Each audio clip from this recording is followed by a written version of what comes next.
In order to analyze Angela Wright's article on its position with regards to symbolic interactionism, let's first define what symbolic interactionist theory is before diving into the specifics with regards to education and socialization. Symbolic interaction is a more recent sociological school of thought that is predominantly focused on micro-level interactions in society. It posits that people reflect and learn behaviors through their understanding of significant symbols in culture, as well as through the significance derived from interactions with others. All the parties in an interaction learn from each other and mold their future behaviors from the responses that they gain. As John M. Caron states in his book Symbolic Interactionism, An Introduction, an Interpretation, and Integration, individuals are created through interaction. Society, too, is created through social interaction.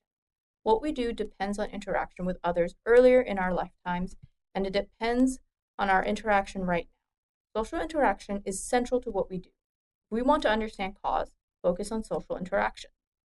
As such, symbolic interactionist analysis of educational institutions would be more interested in the dynamics between teachers and students as well as students and students on the individual level.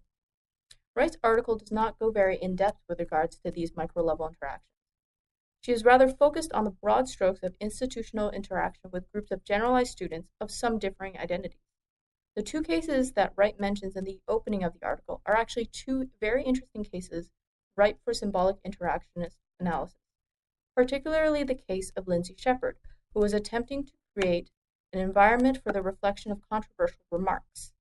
As symbolic interactionism pertains to higher education, universities socialize students by teaching them the minute details of social norms, such as dress, behavior, and speech, all of which are subtle but key to attaining success after post-secondary education, according to Lauren Tepperman.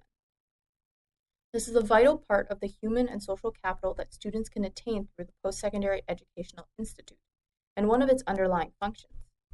Wright's article largely ignores the contributions that would have benefited a symbolic interactionist analysis of the current phenomenon of free speech debate in education.